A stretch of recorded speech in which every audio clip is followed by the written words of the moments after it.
नमस्कार दोस्तों, इतिहास गवाह है में आपका स्वागत है। पिछले एपिसोड में हमने गांधी और उनके उद्भव और rapid rise in Indian politics को डिस्कस किया। हमने ये समझा कि क्या ऐसा नेशनल एंड इंटरनेशनल कॉन्टेक्स्ट था, क्या ऐसी पॉलिटिकल सिचुएशंस थी, क्या ऐसे गांधी के मेथड्स थे जिनके कारण उन्हें इतना ज़्यादा सडन रैपिड राइज मिला इन इन द पॉलिटिक्स। हमने फिर एक्सप्लोर किया कि किस तरीके के जो उन्होंने अप्रोच ली थी उस तरीके से किस तरीके से उन्होंने बहुत इंक्लूसिव तरीके की एक अप्रोच ली जिसके कारण से लोगों को आसानी हुई। हमने कुछ उनके आइडियाज़ कॉन्सेप्ट्स डिस्कस करे जिसके कारण लोगों को जुड़ने में, नेशनल मूवमेंट से जुड़ने में एक इन्वायरमेंट, एक सपोर्ट मिला और ज़्यादा से ज़्यादा लोग उस नेशनल मूवमेंट से जुड़ पाए। हमने यह भी देखा कि अलग अलग हिस्टोरियोग्राफर्स ने गांधी जी को अलग अलग एंगल्स से देखा है, उन सब के अपने अपने व्यू पॉइंट्स हैं और हमने उन व्यू पॉइंट्स को थोड़ा सा समझने की कोशिश करी। And at the same time we also talked about what could be a balanced approach as a student of history towards Gandhi when we study him.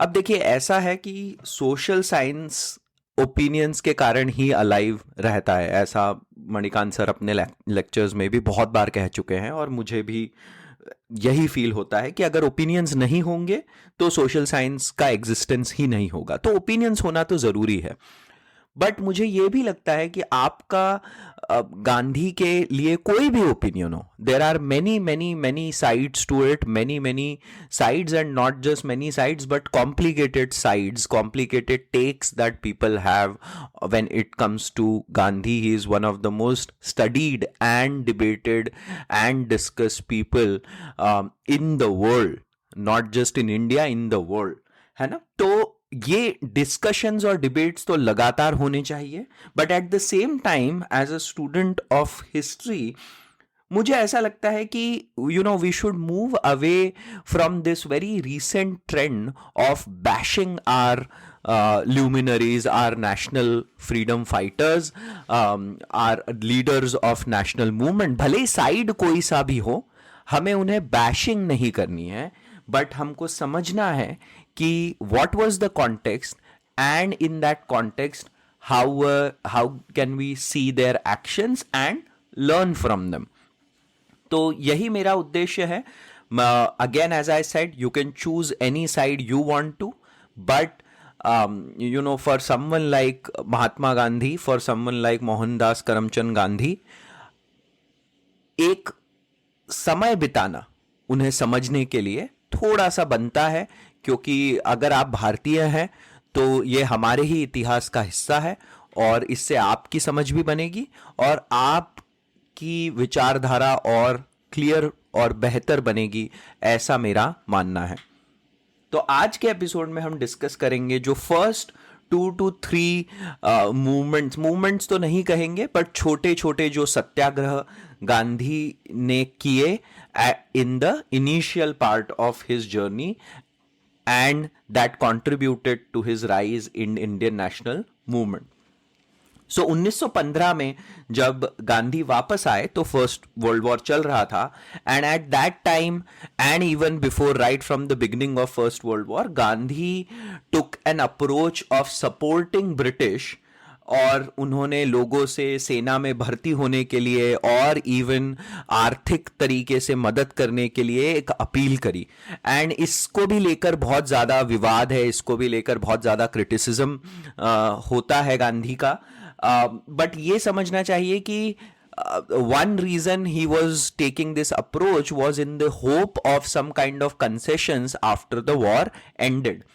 The other bit is we have to understand that G.K. Gokhale जो moderate कांग्रेसी व्यक्ति थे, वो गांधी के political गुरु थे, है ना। एक तरीके से उन्होंने मेंटरशिप दी थी गांधी को। तो हमको ये समझना चाहिए कि moderates, as we know, were all about politics of prayer, petitions and memorials जो हमने समझा था, प्रतिवेदन की राजनीति जिसे कहते हैं।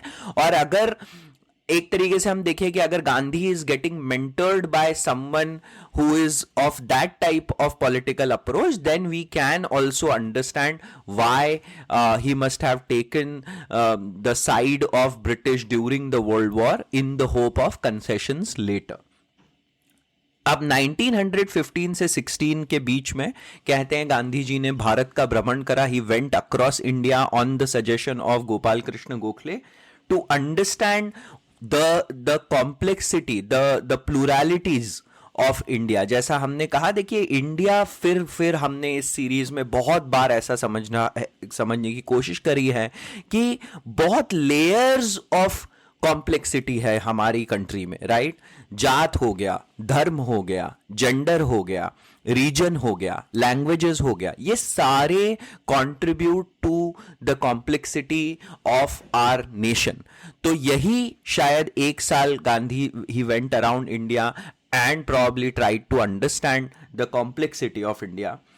And then around that same time, Rajkumar Shukla, who approached Gandhi, and he made Gandhi aware of the kind of oppressive practices that were prevalent in the indigo farming. अब इंडिगो फार्मिंग की जब बात आती है तो हमको याद है कि एक इंडिगो रिवॉल्ट हमने डिस्कस किया था ऑफ लेट 19th सेंचुरी, और उस इंडिगो रिवॉल्ट में हमने यह समझा था कि किस तरीके से इंडिगो फार्मर्स को रिलीफ मिला था, because that was one of the very few revolts जिसमें the intellectual and elite class also joined and it got a lot of coverage.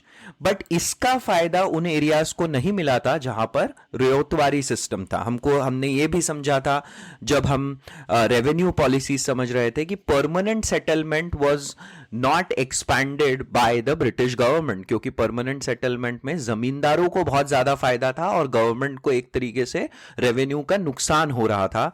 इसलिए जहां जहां परमानेंट सेटलमेंट नहीं था वहां वहां रियोतवारी और महलवाड़ी सिस्टम लगाया गया था, जैसा हमें पता है। और चंपारण जो जगह है वहां पर यह रियोतवारी सिस्टम के अंडर एक तीन कठिया सिस्टम था। तो तीन कठिया क्या है कि 20 कट्ठे की 1 बीघा जमीन कहलाती थी।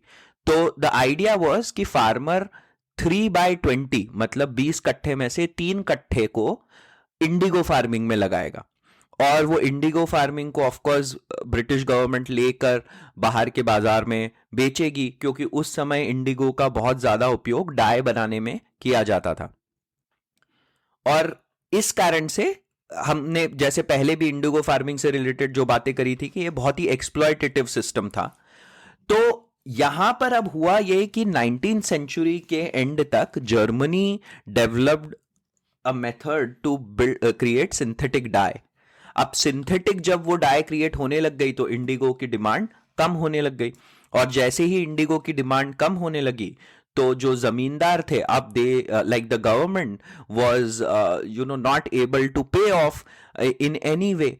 तो उसके on top of that what the government started doing is कि they started asking farmers to pay certain amount to get out of the indigo system, and that was something that Rajkumar Shukla made Gandhi aware of, and Gandhi went to Champaran and began collecting grievances, gathering testimonials, documenting the injustice.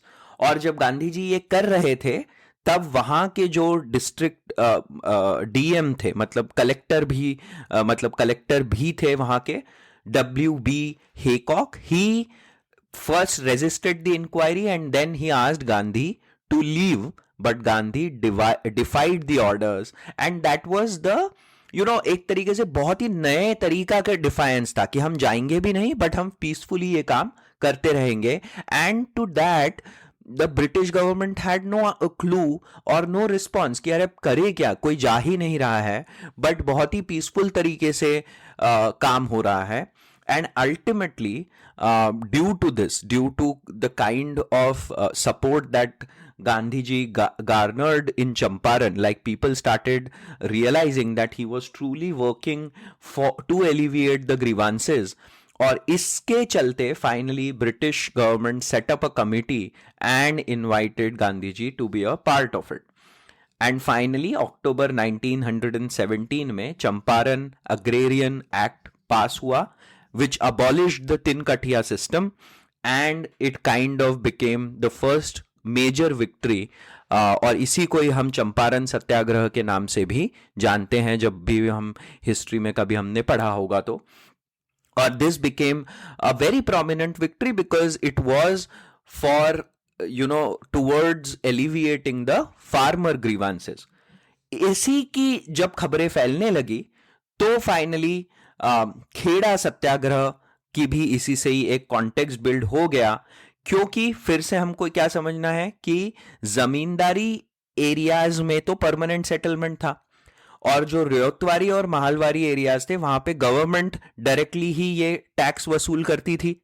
अब आपको ये भी याद होगा कि हमने 1883 के famine code की बात करी है, और उसमें एक जो क्लॉज था वो ये था कि अगर 75% क्रॉप डिस्ट्रॉय हो गई है या ड्यू टू ड्राउट और due to less rainfall, then the land revenue relief will be given to those farmers. But of course government जब अपने डेटा कलेक्ट करती है और उसमें फिर डेटा को किस तरीके से इंटरप्रेट करती है, इस तरीके जब ऐसा हुआ तो ये रिलीफ नहीं मिला. तो Mohanlal Pandya was the person who kind of approached Gandhi, and then Gandhi ji went to Kheda, asked all farmers to support each other, क्योंकि कुछ farmers की क्रॉप सही थी, है ना, और कुछ फार्मर्स की क्रॉप डिस्ट्रॉय हो चुकी थी. But then what he said was that all farmers should support each other and withhold the land revenue payment to the British government.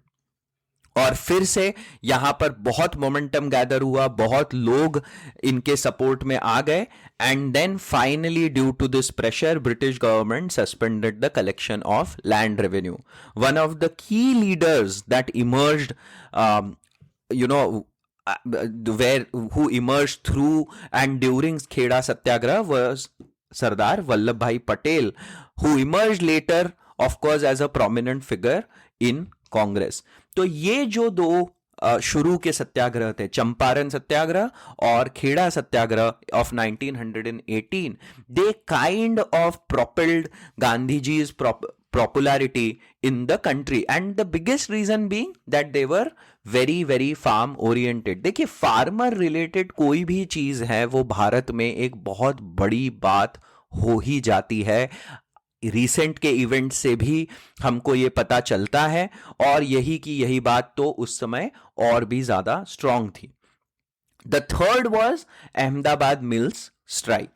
तो हुआ ये था कि 1914 में अहमदाबाद के जो मिल ओनर्स थे, जो उद्योगपति थे, जो इंडस्ट्रियलिस्ट थे, उन्होंने वहां पर अहमदाबाद में 1914 में जब प्लेग आया तो लोग जाने लग गए, अपने अपने गांव जाने लगे, निकल के जाने लगे वर्कर्स. तो उन्हें रोक के रखने के लिए the mill owners announced something called plague bonus.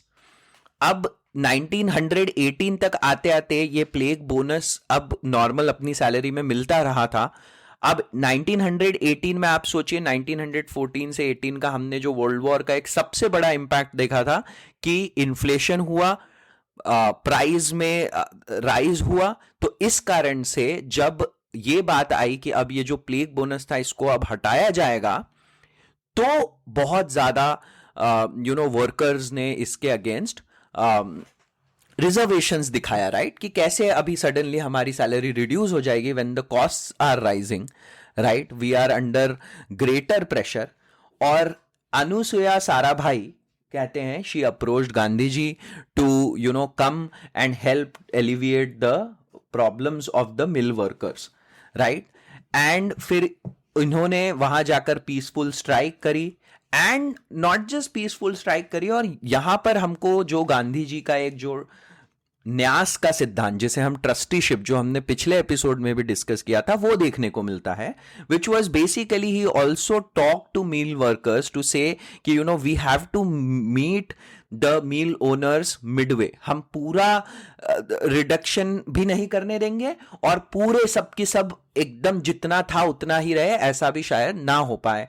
And that mid point was I think around 27.5 percent wage increase, and the strike was called off. I think these three, और यहां पर ये तीन इसलिए भी इंपॉर्टेंट है कि यहां पर अभी कांग्रेस की तरफ से गांधी जी ये नहीं कर रहे हैं.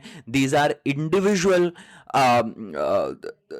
strikes and movements and satyagraha that he has conducted, but these three specifically propelled Gandhi's popularity across the country in a big way, and he came out as leader who could bridge the gap. और वहीं पे मुझे थोड़ा सा एक importance again of which contributed to the rise of Gandhi. So what was one of the biggest big importance जो हमको हम यहां देख रहे हैं, चंपारण, खेड़ा और अहमदाबाद मील स्ट्राइक वाली जो सिचुएशन में हम देख रहे हैं कि he became the bridge between the farmers and common man and the elites and the government. Second, he moved definitely away from the somewhere in between. एक तरफ तो पेटिशन और प्रेयर्स वाली पॉलिटिक्स थी और दूसरा साइड पे एक्सट्रीमिज्म और रेवोल्यूशनरी नेशनलिज्म वाला साइड था. Gandhi ji found a way somewhere in between. ये मैं उसी से ही कनेक्ट करके बताना चाहता हूं जो हमने स्वदेशी के टाइम बात करी थी, जो हमने पार्टीशन ऑफ बंगाल के टाइम जो स्वदेशी मूवमेंट था उसमें बात करी थी कि उसके जितने एजेंडा आइटम्स थे उसमें से आप जो वायलेंस वाला पार्ट है उसको अगर माइनस कर दें तो हमको वहां से ही गांधी जी की बहुत सारी चीजें जो उन्होंने आगे करी वो समझ में आने लगेंगी. तो हम देखते हैं कि ये जो अप्रोच थी it was somewhere between the petition and prayer कि हम सिर्फ वो करते रहेंगे और कॉन्स्टिट्यूशनल चेंजेस लाएंगे, and the other extreme of revolutionary nationalism ये कहीं पे बीच में था. जैसा हमने चंपारण में भी देखा कि मैं जाऊंगा नहीं but we will stay peaceful, we will we will do civil disobedience पर we will stay peaceful. तीसरी चीज क्या थी, कॉमन मैन का बहुत बड़ा कनेक्ट आ गया था. देखिए जब भी कोई आंदोलन अहिंसा पे बेस्ड है, नॉन वायलेंट अप्रोच पे बेस्ड है, तो उसमें दो चीजें बहुत होती है. कॉमन मैन के लिए वो बहुत ज्यादा वेलकमिंग इन्वायरमेंट टाइप बन जाता है. Common man can think about joining the movement, and at the same time महिलाओं की भागीदारी, women also feel more welcome in environments which are based on non-violent method. तो उसके कारण भी जो हमने एक बहुत बड़ी बात करी है थी कि इसका जो सोशल बेस है नेशनल मूवमेंट का ये हमको फैलता हुआ दिखता है because of the approach that Gandhi took in these सत्याग्रहs. फिर जो ट्रस्टीशिप का जो हमने एक एंगल समझा था कि ट्रस्टीशिप का सिद्धांत क्या था कि जो रिच और एलीट और प्रिविलेज लोग हैं उनको गांधी जी ने अपील करी कि they should think about themselves as the trustees of the society and therefore the people who are not so privileged, right. फिर और पॉइंट्स क्या है कि जैसे उनका जो वेशभूषा थी, उन्होंने किसानों की वेशभूषा अपना ली.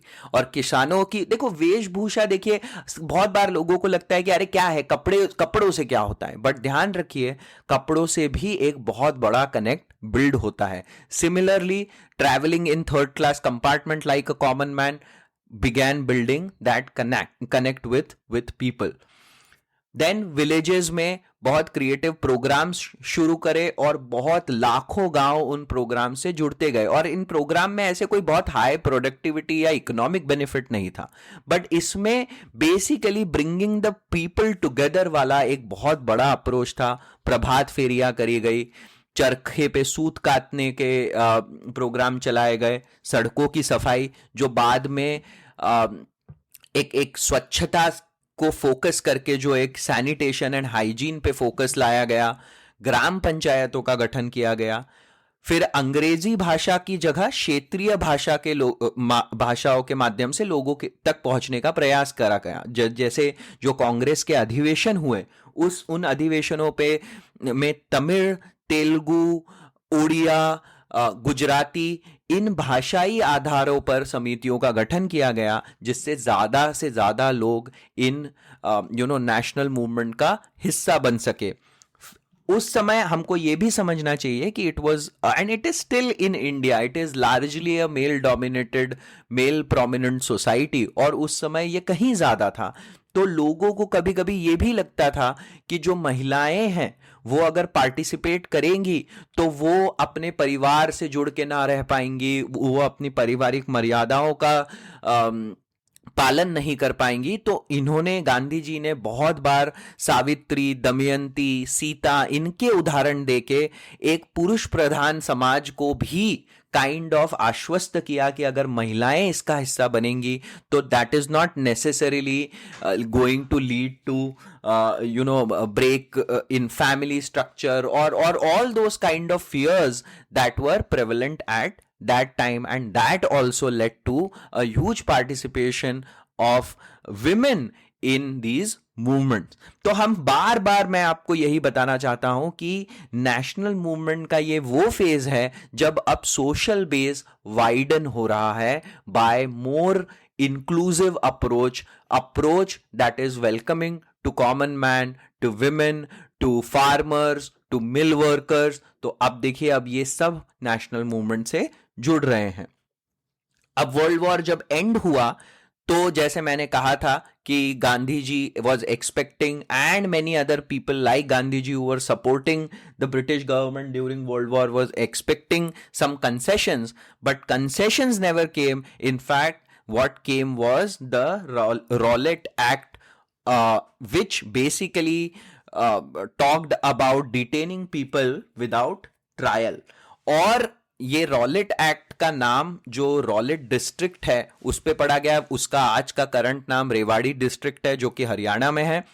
और इसके अगेंस्ट फिर 6 अप्रैल 1909 को रॉलेट सत्याग्रह आंदोलन की तिथि निर्धारित हुई, और यह राष्ट्रीय आंदोलन था। इसलिए Delhi, Mumbai, Punjab, southern part of India में सब जगह इसका प्रचार हुआ।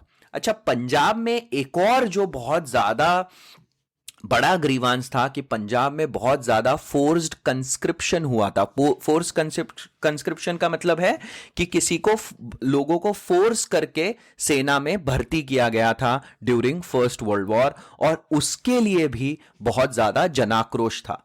तो 6 अप्रैल को यह तिथि निर्धारित हुई थी, और जैसा कि हम सबको पता है और बहुत लोगों को पता होगा एटलीस्ट, कि 13 अप्रैल 1919 को जलियांवाला बाग मैसेकर हुआ। और Jallianwala Bagh massacre left an extremely bad impact on the entire nation. पूरा देश और पूरी दुनिया दंग रह गए कि आपने 1600 राउंड्स ऑफ फायरिंग करी निहत्थे लोगों पर, जिनको पता नहीं था कि वहां पे कर्फ्यू लगा हुआ है, जो जलियांवाला बाग में असेंबल हुए थे, और गाजर मूली की तरह उन लोगों को मार दिया।